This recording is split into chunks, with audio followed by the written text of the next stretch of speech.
അമ്മ എത്ര നേരമായി പഴങ്കഞ്ഞിക്ക് നിൽക്കുന്നു. ചട്ടിയും കൊണ്ട് വിളിക്കേണ്ട അവസ്ഥ പഴങ്കഞ്ഞിക്ക്. ഈ പഴങ്കഞ്ഞി എടുത്ത് തരും, അല്ലെങ്കിൽ ഞാൻ എടുക്കും. ഞാൻ ദേ ഈ ചട്ടിയായിട്ട് നിൽക്കണം എന്തിനെന്ന് അറിയാമോ? പഴങ്കഞ്ഞി കുടിക്കാൻ.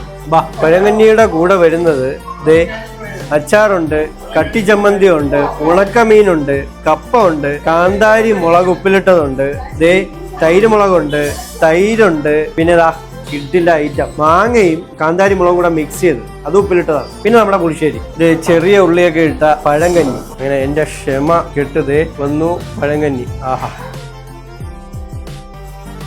കപ്പ, ആഹാ, ഉടച്ച കപ്പയാണ്. പാൽക്കപ്പയുടെ കാര്യം ഞാൻ മറന്നിരിക്കുകയായിരുന്നു. അയ്യോ, കറി ഇണക്കത്ത പാൽക്കപ്പ കേട്ടാ. പുളിശ്ശേരി, തൈര്, എനിക്ക് വയ്യ. കാന്താരി മുളക്, 2-3 പീസ് കാന്താരി മുളക് ആണ് കറക്റ്റ്. കാന്താരി മുളക്, മാങ്ങയും കാന്താരി മുളക്.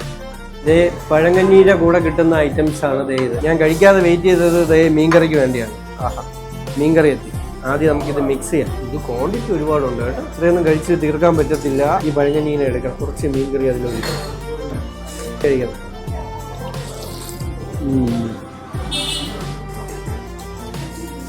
അപ്പൊ കടയുടെ ലൊക്കേഷൻ വന്നിട്ട് അതിന് മുന്നേ നമ്മുടെ കഴക്കൂട്ടത്ത് കുളത്തൂരുള്ള ഉത്രാടം ഹോട്ടലിന്റെ ചന്ദ്രികാമ്മയുടെ മോളുടെ കടയാണ് ഇത്. രോഹിണി ഹോട്ടൽ, കുളത്തൂര് എഞ്ചിനീയർ കോളേജിലോട്ട് പോകുമ്പോൾ മഞ്ഞ ഹോട്ടൽ എത്തുന്നതിന് തൊട്ട് മുന്നെയാണ് ഈ രോഹിണി ഹോട്ടൽ ഉള്ളത്. തിരുവനന്തപുരം കിഡ് ഡില്ലോൾസ്കി.